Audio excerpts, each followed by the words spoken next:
11 का प्रश्नावली 2.3 का क्वेश्चन करेंगे। क्वेश्चन में इसके पहले वीडियो में हमने इंट्रोडक्शन 2 पार्ट में बनाया है, उसको ज़रूर देख लें एक्सरसाइज करने के लिए, तभी समझ में आएगा। 2.3 का पहला नंबर क्वेश्चन है आपका। निम्नलिखित संबंधों में से कौन से फलन है, निम्नलिखित संबंधों में से कौन से फलन है, कारण का उल्लेख कीजिए। यदि संबंध एक फलन है उसका पर्सन निर्धारित कीजिए। संबंध यदि आपका एक हमने बताया भी है कि जो फलन होता है वो एक संबंध होता है, और मतलब सभी संबंध फलन होना अनिवार्य नहीं है, लेकिन सभी फलन होना अनिवार्य संबंध होता है। सभी फलन संबंध होता है लेकिन सभी संबंध फलन नहीं होते हैं। तो कुछ दिए गए हैं संबंध, उसको बताना है आपको कि यह फलन है या नहीं है। यदि है फलन है तो उसका परिसर और प्रांत लिखना है। परिसर और केवल परिसर लिखना है। यदि फलन एक है तो उसका परिसर निर्धारित कीजिए, लेकिन हम परिसर के साथ साथ प्रांत भी लिख लेंगे, ठीक है। अब यहाँ पर पहला कह रहा है कि यहाँ देखिए पहला नंबर क्वेश्चन है 2-1, और ये आपका 2-1, 5-1, 8-1, फिर आपका 11-1, फिर आपका 14-1, फिर आपका 17-1 दिया गया। हम तीनों लिख ले रहे हैं। यहाँ आपका दिया गया है, ये आपका मौजूदा कोष्टक बंद कर दीजिए। फिर आपका 2-1, फिर आपका 4-2,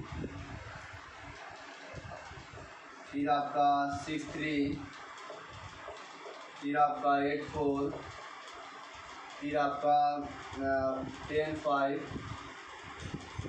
10-5, 8-4, 10-5, फिर आपका 12-6, फिर आपका 14-7, ठीक है।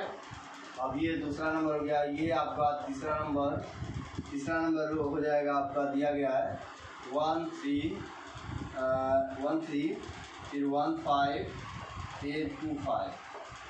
अब ये कह रहा है कि ये क्वेश्चन ये तीनों दिए गए हैं संबंध, और ये बताइए कि यह आपका फंक्शन है या नहीं। फंक्शन है तो इसकी पर्सन लिखिए। डोमेन है, हम डोमेन यदि सेट दिया होता तो डोमेन लिख लेते, ठीक है। यहाँ सेट नहीं दिया है, ठीक। अब इसका पर्सन लिखेंगे केवल। तो यहाँ पर आप ध्यान दीजिएगा कि यह इसके देखेंगे, इसके जो प्रतिबिंब है फंक्शन देखने के लिए हमारा जरूरी है कि ए के एलिमेंट का संबंध बी के एलिमेंट के एक ही एलिमेंट से होना चाहिए। एक एलिमेंट का संबंध बी के एक ही एलिमेंट से होना चाहिए, ठीक है। तो हमारा ए का एलिमेंट ये होता है, बी का ये होता है, हम लोग पढ़े रिलेशन है। तो यहाँ 2, अगर 2 का 1 से संबंध है, 5 देखिए 2, 5 का 1 से है, 8 का 1 से है, 11 का 1 से है, और 14 का भी 1 से है, और 17 का भी 1 से है। मतलब सबका संबंध 1 से है। लेकिन ये ध्यान रखिए, यहाँ आपको लग रहा हो कि एक ही से हो गया है तो ये सब फंक्शन नहीं है, लेकिन ये फंक्शन है। आप ध्यान दीजिए, यहाँ पर ए बी है तो यहाँ 2, 5, 8, 11, 14 और 17, और यहाँ एक 1 हो गया। सपोज दैट अब क्या है बी में नहीं जानते हैं, लेकिन एक 1 है, ये हमारे फंक्शन के अनुसार 1 है।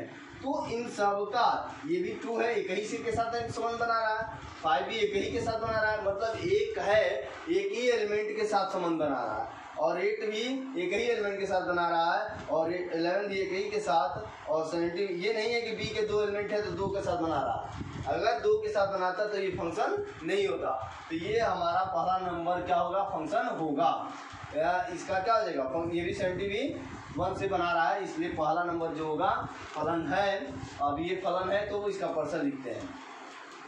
जो फलन है इनका अलग अलग प्रतिबिंब है, इन सबका मतलब ए के एलिमेंट या बी के एक ही एलिमेंट से संबंध बना रहे हैं, मतलब प्रतिबिंब इसका एक ही है, तो इसलिए यह फलन है। मतलब यहाँ सॉल्व में पहला नंबर लिखेंगे, पहला कि फलन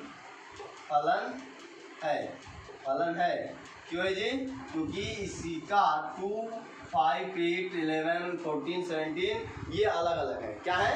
अलग अलग है, और इनका 1 के साथ एक ही एलिमेंट के साथ संबंध बना रहे हैं ये, तो इसलिए ये फंक्शन है। इसका परिसर क्या हो जाएगा जी? परिसर क्या हो जाएगा? परिसर में जो होता है बी के वही एलिमेंट जो प्रतिबिंब बनता है वही ना है, ये आपका 1 हो गया। ठीक है, ये आपका क्या हो गया? 1 हो गया, प्रतिबिंब आपका 1 हो जाएगा। अब आते हैं दूसरे नंबर पे। दूसरा नंबर भी देखते हैं। अब दूसरा नंबर 2 1 के साथ बना रहा है, 4 2 के साथ, 6 3 के साथ, 8 4 के साथ, 10 5 के साथ, 12 6 के साथ और 14 7 के साथ। अब ये ध्यान रखिए कि यहाँ 2 1 के साथ ये सभी अलग अलग है, ये भी अलग है, ये भी अलग है, ये भी अलग है, ये भी अलग है, ये भी अलग है, ये भी अलग है, ये भी अलग है। ठीक, तो इस प्रकार ये तो अलग है।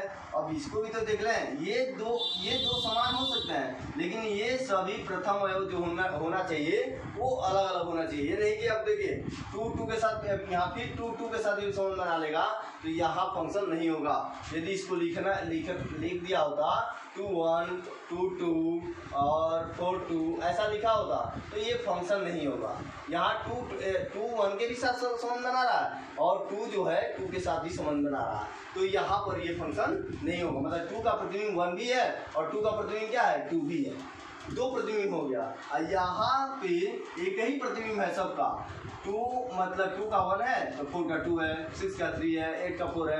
यहाँ भी एक ही प्रतिबिंब है, न कि एक एलिमेंट का 2 प्रतिबिंब है। एक एलिमेंट का 2 प्रतिबिंब होगा तो फंक्शन नहीं होगा। तो यहाँ पर भी क्या होगा? फलन है। फलन क्या है? फलन है। हम इंट्रोडक्शन में बता दिए हैं ये फलन है। और इसका परिसर क्या हो जाएगा जी? परिसर क्या हो जाएगा? परिसर आपका हो जाएगा 1, यहाँ ना 1 2 3 4 5 6 7, 1 2 3 4 5 6 7। ठीक है, अभी यहाँ पर कर दे रहे हैं। कह रहा है तीसरा नंबर में देख लेते हैं। तीसरा, अब यहाँ देखिए 1 3 के साथ भी संबंध बना रहा और 1 5 के भी साथ बना रहा, यही पे पकड़ा गया। ये 1 जो है तो 1 का प्रतिबिंब 3 भी है और 1 का प्रतिबिंब 5 भी है, तो ये फंक्शन नहीं होगा। एक एलिमेंट का एक ही प्रतिबिंब होना चाहिए। यहाँ पर डबल प्रतिबिंब हो जा रहा है, इसलिए फलन नहीं है। फलन नहीं है। ठीक है, ये रहा पहला नंबर क्वेश्चन। आप इसे नोट कर लें, जहाँ भी दिक्कत हो जरूर कमेंट बॉक्स में कमेंट करें।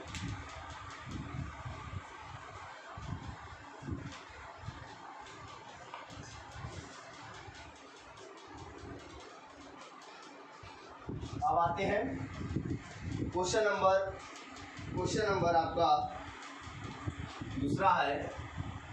कह रहा है कि निम्नलिखित तो वास्तविक फलनों के प्रांत तथा परिसर ज्ञात कीजिए। प्रांत तथा परिसर ज्ञात करना है। ठीक है, तो प्रांत परिसर ज्ञात करना है। तो पहले का कह रहा है कि fx - mod x, और मैंने इंट्रोडक्शन में आरेख खींचते समय इस फंक्शन का मॉडुलस फंक्शन है, और मॉडुलस फंक्शन में मैंने बताया था बशर्ते बस यहाँ पर क्या हो गया? माइनस हो गया है। तो हम इसको बना लेते हैं।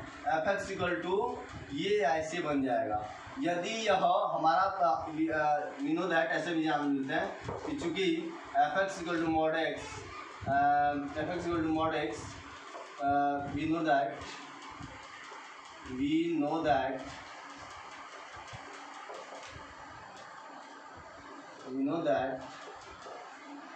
that f ये हो जाता है fx x is greater than 0 r equal to, और x minus x is less than r equal to 0। मतलब x 0 से बड़ा होगा तो पॉजिटिव देगा और 1 से 0 से छोटा होगा तो निगेटिव देगा। जब इसलिए fx equal to minus mod x के लिए क्या हो जाएगा, fx equal to minus mod x, then तब हो जाएगा आपका fx इक्वल टू, ये x है तो क्या हो जाएगा, यहाँ पॉजिटिव है तो ये निगेटिव हो जाएगा, माइनस लग गया है ये निगेटिव हो जाएगा।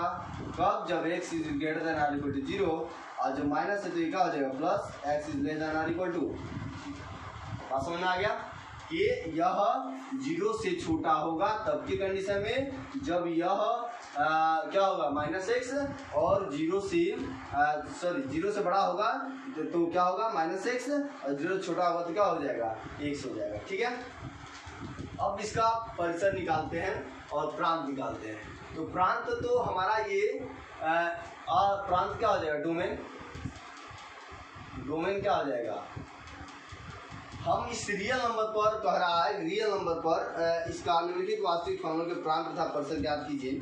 तो वास्तविक फलन का क्या, वास्तविक फलनों का, तो वास्तविक फलन है ये, तो वास्तविक फलन है तो इसका डोमेन क्या हो जाएगा, ऑल रियल नंबर रखेंगे हम, x की वैल्यू क्या रहेगा, ऑल रियल नंबर होगा, सबका प्रतिबिंब होगा, वास्तविक फलन है तो ये r हो जाएगा। ठीक है, डोमेन क्या हो जाएगा, r हो जाएगा। अब रही बात रेंज की, तो रेंज ज्ञात करने के लिए हम कंडीशन लेते हैं, if x is greater then 0, जब x 0 होगा देन तब क्या हो जाएगा, जब x 0 होगा तब आपका तब क्या होगा, fx इक्वल टू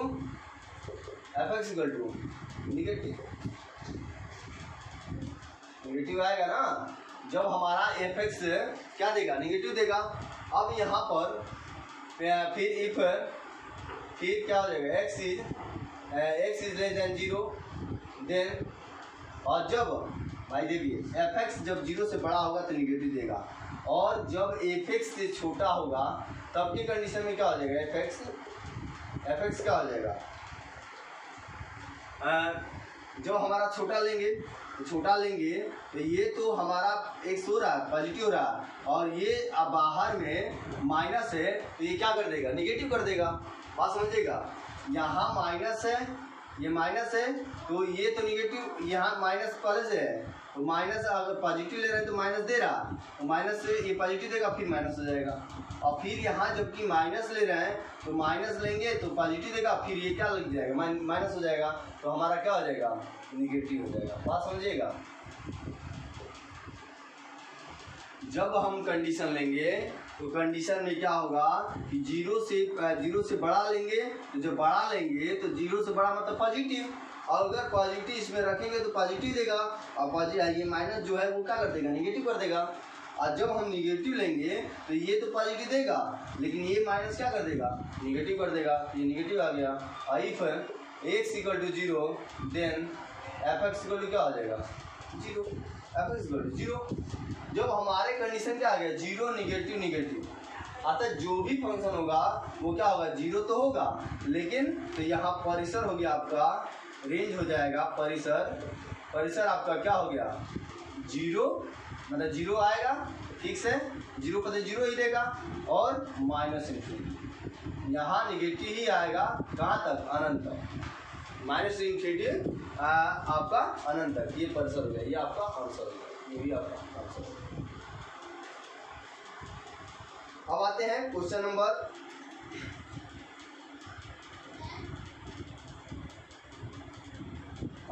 अब दूसरे, इसी का आप दूसरा नंबर, अगर आपको दिक्कत हो तो जरूर कमेंट बॉक्स में कमेंट करें। एक्स आपको ये पहले भी हम समझा दिए मॉडुलस वाला, ये आपका ये लिखा गया, जब ऐसा होता है तो ऐसा होता है, जब ऐसा है तब की कंडीशन में ऐसा -x और x हो जाएगा। ठीक है, अब आते हैं, अब यहाँ ध्यान रखिएगा, ये ओपन इंटरवल है, ये क्लोज इंटरवल है। ओपन इंटरवल क्लोज इंटरवल का मतलब इंटरवल हम पढ़ाए हैं, तो इसका मतलब -∞, और ये 0 मतलब इक्वल के बराबर हो जाता है। अब आते हैं दूसरा number question.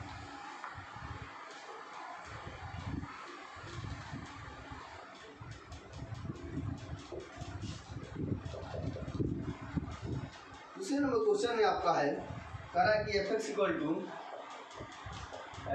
To under root 9 - 6 square. अब ये वास्तविक फलन है, तो वास्तविक फलन में वास्तविक संख्या होगी, तो ये कब अगर ये 9 - 6 इस स्क्वायर की वैल्यू यदि 0 से छोटी हो जाए तो ये एक समिश्र संख्या हो जाएगी, ये समिश्र संख्या हो जाएगी, कॉम्प्लेक्स नंबर हो जाएगा। तो इसलिए ये 9 - 6 स्क्वायर का क्या होना चाहिए, वो बड़ा होना चाहिए। 9 - 6 square is greater than or equal to 0, तो 0 हो जाए या 0 से बड़ा हो तब के कंडीशन में। अब इसको हम लिख सकते हैं 3 का होल स्क्वायर और -x स्क्वायर लिख सकते हैं ना, इसलिए देन आर इक्वल टू 0 और 3 - x 3 एक क्वेश्चन में a - b एक क्वेश्चन में a + b हो जाएगा, is greater than or equal to 0। अब इफ ले लेते हैं 3 - x is greater than or equal to 0, तो तब की कंडीशन में यहाँ पर क्या हो जाएगा, x ये अगर इधर ले जाए तो ये हो जाएगा x is less than or equal to 3, x is less than or equal to 3। यदि नहीं समझ में आ रहा है तो इस तरफ माइनस इधर जोड़ देंगे -3 और इधर -3 कर देंगे, तो ये आपको आ जाएगा। नहीं समझ में आ रहा तो ऐसे कर लेते हैं 3 - x -3 इधर कर दिए, is less than or equal to 0 -3। अब ये -3 से 3 कैंसिल, तो -6 is less than or equal to क्या हो जाएगा -3, तो -3। अब जब चिन्ह बदलेंगे तो ये आपका ये भी सिंबल बदल जाता है, तो यहाँ पर x जब निगेटिव हटाएंगे तो सिंबल चेंज हो जाएगा, x is less than or equal to 3। अब if x 3 - x is greater than or equal to 0, 3 - 6 हो गया, 3 + 6। अब इसके प्लस है तो इसमें क्या करना पड़ेगा, ये प्लस है तो माइनस करना पड़ेगा ना, और इसमें प्लस, ठीक है, माइनस कर देते हैं 3 is less than or equal to 0 + 3 -3। अब ये हो गया 3 से 3 कैंसिल, तो x is less than or equal to -3। अब ये है -3 से बड़ा और 3 से छोटा। अब हमारा डोमेन क्या हो गया, डोमेन हो गया आपका -3 is less than or equal to x is less than or equal to 3, या ऐसे लिख सकते हैं -3 ठीक है, क्लोज इंटरवल क्लोज हो जाएगा। अब इस -3 या 3 के बीच में, -3 और 3 के बीच में क्या होगा, 0 भी तो होगा। हमारे पास संख्या क्या हो गई, अब परिसर ज्ञात करने के लिए हमारे पास संख्या हो गई -3, 0 और 3, ये 3 संख्याएं होंगी, इनके बीच में 0 भी है। तो इफ अब हमें क्या निकालना है, रेंज निकालना है ना, तो रेंज निकालना है, तो यहाँ पर हमें y इक्वल टू क्या हो गया, अंडर रूट में 9 - 6 स्क्वायर रेंज निकालने के लिए। इसकी 2 विधि है, तो पहले सिंपल तरीके से हम यहाँ पर हो जाएगा, इसका मतलब -3 0 3, 0 भी के बराबर भी होगा, -3 और 3 भी होगा। तो यहाँ पर आपका 9 - 6 स्क्वायर, तो if x equal to -3 then y equal to क्या होगा, अंडर रूट में 9 - -3 का होल स्क्वायर, अर्थात ये हो गया 9 - 9 इक्वल टू 0। और इफ x इक्वल टू क्या होगा, 0 ले लेते हैं, तो x इक्वल टू 0 लेंगे तो क्या होगा, y equal to this imply y equal to 9 under root 9 हो जाएगा, यहाँ पर 0 रखेंगे तो 0 9 हो जाएगा, अर्थात आपका ये हो गया 3। अब ये 3 हो गया। अब यहाँ पर आपका if x equal to -3 x equal to 3 और पॉजिटिव लेते हैं, तो 3 लेंगे तो क्या हो जाएगा, this imply y equal to 0, 3 लेंगे भी तो क्या हो जाएगा 0, अर्थात जो हमारा परिसर हो जाएगा, रेंज हो जाएगा, वो हो गया 0 3 0, अर्थात 0 3 क्या हो जाएगा, 0 हो जाएगा और 3 हो जाएगा, 0 3 क्लोज इंटरवल कर दीजिए। तो हम ऐसे दर्शा सकते हैं y such that 0 is less than or equal to y is less than or equal to 3। मतलब ये 0, अगर -3 ले रहे हैं, -3 मतलब तो आ रहा है 0, और 3 ले रहे हैं तो भी क्या आ रहा है 0, और 0 ले रहे हैं तो क्या आ रहा है 3 आ रहा है। ठीक है, तब की कंडीशन में ये। अगर ऐसे नहीं होता तो और विधि है, इसको x के यहाँ से x की वैल्यू निकाल कर और सेम ऐसे इसी प्रकार हल कर लेंगे। x की वैल्यू निकाल कर ऐसे भी कर सकते हैं, यहाँ कर देख लीजिए, ऐसे भी कर सकते हैं, इसको नोट कर लीजिएगा। और इसको ऐसे भी डोमेन निकालना हो तो y = √9 - x², तो ये हो गया y² = 9 - x², तो x² = 9 - y², तो x = √9 - y²। और सेम जैसे इसका x की वैल्यू निकाले हैं वैसे ही वह इसका भी वैल्यू निकाल लेंगे। जैसे देखिए अब ये परिभाषित होगा कम 9 - y² = > 0 होगा, तो यहाँ पर सेम इसी प्रकार 3 - y और 3 + y होगा,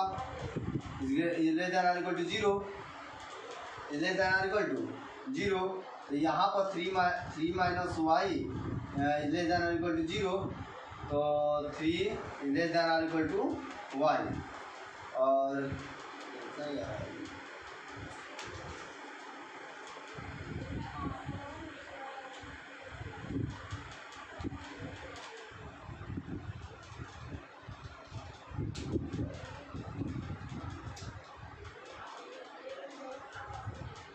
ठीक है, आप इसको कर लीजिएगा।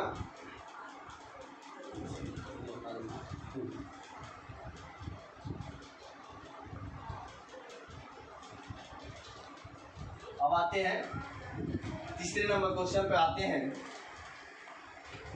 इसको आप कर लीजिएगा। तीसरे नंबर क्वेश्चन पे आते हैं हम लोग।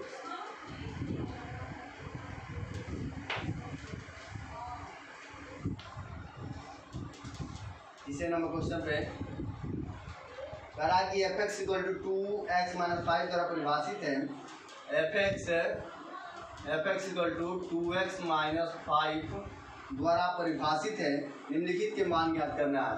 कह रहा है कि पहला नंबर दिया गया f0, इसका मतलब यह हुआ कि x के स्थान पर 0 रखना है। तो f(x = चूंकि f(x = 2x - 5) है, तो f0 कितना हो जाएगा, तो 2 × 0 - 5, 2 × 0 - 5 अर्थात -5, 0 - 5 = -5। ठीक है, ये आपका आंसर हो गया।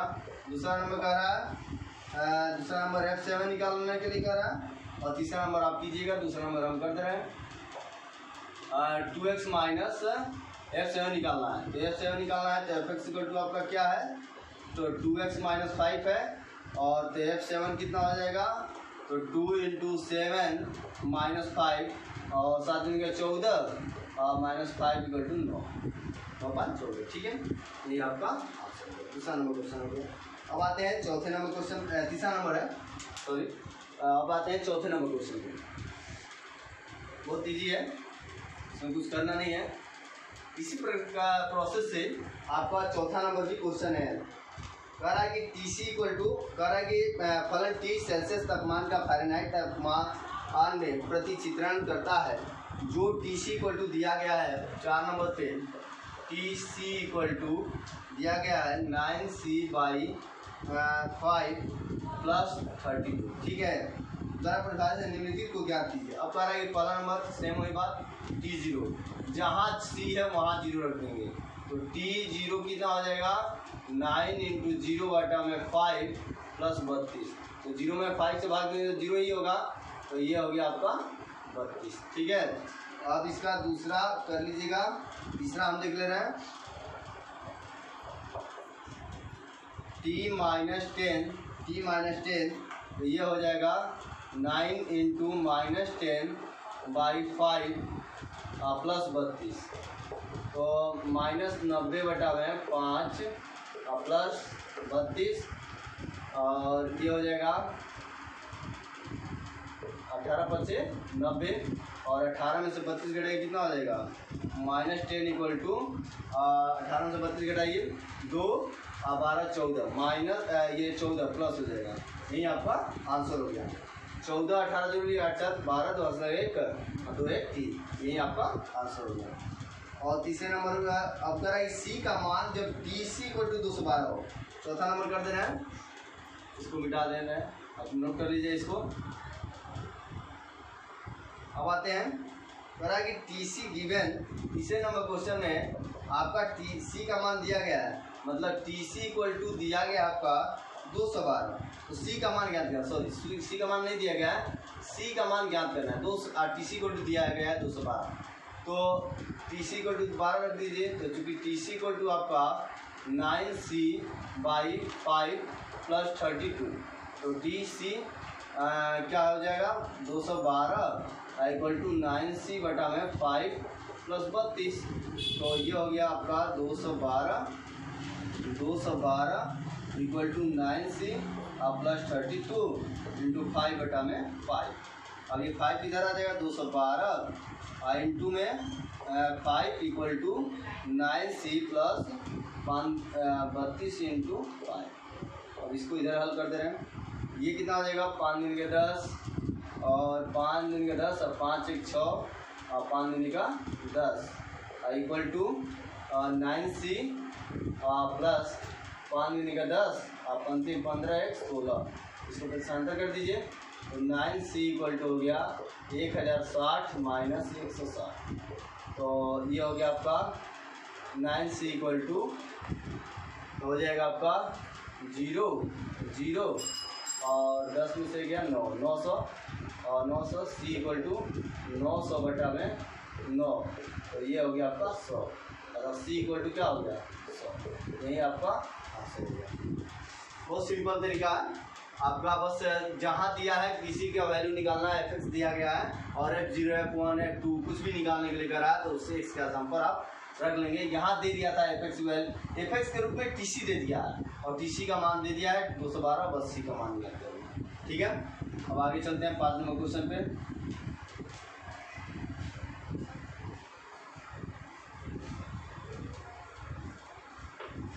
5 नंबर क्वेश्चन पे आते हैं। कह रहा है 5 नंबर कह रहा है कि fx = 2 - 3x, x belongs to R, x is greater than 0, फलन का परसर ज्ञात करना है। पहला नंबर दिया गया आपका, फलन का परसर ज्ञात कीजिए।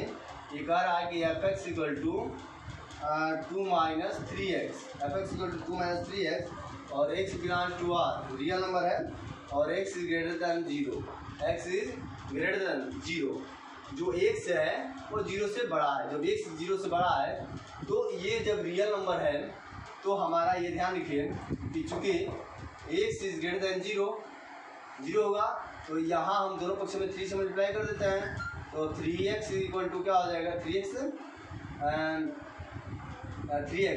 इज ग्रेटर देन 0 और 3x इज ग्रेटर देन 0 हो गया। यहाँ माइनस चाहिए, तो 2 - 3x, तो ये हो जाएगा। जब माइनस लगाएंगे तो ये चिन्ह क्या हो जाएगा बदल जाएगा, तो 3 - 3x इज लेस देन 0 हो जाएगा। और दोनों पक्षों में 2 जोड़ देते हैं, तो दोनों जोड़ देंगे तो ये हो जाएगा आपका 2 - 3x इज लेस देन 0 + 2 हो जाएगा ना। तो 2 - 3x 3x is less then 2, मतलब जो 2 - 3x की वैल्यू होगी वो 2 से छोटी होगी, अर्थात fx इज लेस देन 2। अब ध्यान रखिएगा यहाँ माइनस हमने किया तो क्या हो गया, चिन्ह आपका बदल जाएगा। जब ये ग्रेटर देन है तो लेस देन हो जाएगा, और दोनों पक्षों में हमने 2 जोड़ दिया तो 2 - 3x आ गया, और 2 - 3x क्या है fx है, और fx क्या हो गया इज लेस देन 2, मतलब जो आपका परसर होगा वह आपका क्या हो जाएगा, परिसर जो होगा वह 2 से आपका छोटा हो जाएगा। परिसर जो होगा क्या होगा 2 से छोटा होगा। तो 2 से छोटा कहाँ तक होगा जी, -∞ तक, तो -∞ हो जाएगा, अर्थात ये हो गया -∞ और 2 ओपन इंटरवल -∞ 2। देख लेते हैं आंसर।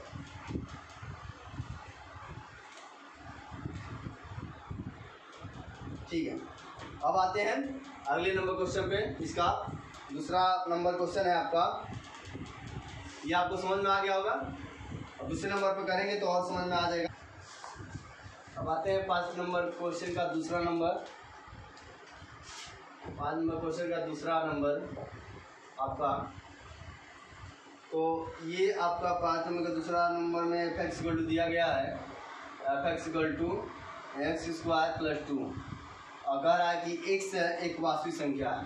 तो मैं 5 नंबर क्वेश्चन में बताया था कि इसका जो 5 नंबर नहीं, ये दूसरे नंबर का दूसरे क्वेश्चन में बताया था कि इसको x को y के रूप में चेंज कर कर x की वैल्यू के रूप में ला देंगे और हल करेंगे। उसी को अब यहाँ समझ लेंगे, जो 5 नंबर क्वेश्चन उसको ऐसे भी कर सकते हैं। अब यहाँ पर y = हमने ले लिया, f(x) = y बताया है, y = f(x) होता है, x² + 2 होगा। तो यहाँ पर x को पक्षांतर करते यहीं पर रख देते हैं, 2 को इधर ला देते हैं, x² = क्या हो गया, y - 2, x = क्या हो गया, अंडर में y - 2। ठीक है, ये पर्सन निकालने का ढंग है, जैसे 5 नंबर में हम बता रहे थे। तो यहाँ 5 नंबर का 2 नंबर का दूसरा नंबर क्वेश्चन। तो यहाँ पर y - 2 आपका देखिए, अब ये वास्तविक संख्या है, तो वास्तविक संख्या कब होगा, जब यदि y - 2 > 0, ग्रेटर देन r = 0, मतलब ये 0 भी हो सकता है और 0 से बड़ा होना चाहिए, तब के समय में ये रियल नंबर होगा। यदि यह माइनस हो जाएगा तो ये इमेजिनरी नंबर हो जाएगा, मतलब काल्पनिक संख्या हो जाएगी, कॉम्प्लेक्स नंबर हो जाता है, i के रूप में आ जाएगा। तो यहाँ पर आपका हो जाएगा x > यहाँ लिखेंगे क्या कि y - 2 > 0, y - 2 > r = 0। तो y क्या हो जाएगा, दोनों पक्ष में 2 जोड़ देंगे, y - 2 + 2 > r = 2। तो ये हो गया आपका 2 को कैंसिल, तो y > r = 2, मतलब जो वैल्यू होगी वो 2 से बड़ी 2 होगी या 2 से बड़ी होगी। तो परिसर हमारा क्या हो गया, परिसर हो गया आपका 2 = है ना, तो ये आपका 2 और ये हो गया आपका ∞, 2 और ∞, ये ओपन इंटरवल हो जाएगा, ये आपका ओपन इंटरवल हो जाएगा। ठीक है, अब चलते हैं हम लोग क्वेश्चन नंबर तीसरा 5वें का। ठीक है, तीसरा 5वें का तीसरा नंबर क्वेश्चन पे आते हैं हम लोग। सिंपल ये तरीका है आपका मतलब रिपर्सन निकालने का, तो ऐसा भी हो दूसरे का दूसरा नंबर क्वेश्चन है तो इसे इस में बदल लेंगे और ऐसे उसको रख कर इस ग्रेटर देन r = वास्तविक संख्या है तो ग्रेटर देन r = 0 होगा, और इसको हल कर कर y की वैल्यू निकाल लेंगे तो वहाँ पर पर्सन हमारा आसानी से निकल जाएगा। ठीक है, अब आते हैं तीसरा नंबर, लास्ट क्वेश्चन है आपका इस चैप्टर का। अब ये आपका हो गया तीसरा नंबर, f(x) = x दिया गया है, f(x) = x और x एक वास्तविक संख्या है, तो इसको देख कर भी हम बता सकते हैं ये कौन सा फंक्शन है, तस्मक फंक्शन है, यह आइडेंटिटी फंक्शन है। और आइडेंटिटी फंक्शन में परिसर जो होता है बिना हल किए भी निकाल सकते हैं, हल करेंगे तो भी बात वही आएगा, परिसर क्या हो गया, real number, all real number क्या हो जाएगा, रियल नंबर हो जाएगा। यही आपका आंसर हम बताए भी हैं इंट्रोडक्शन में। ठीक है, ये आपका अध्याय प्रश्नावली 2.3 खत्म होगा। अगर आपको कहीं भी दिक्कत हो तो जरूर कमेंट बॉक्स में कमेंट करें। धन्यवाद।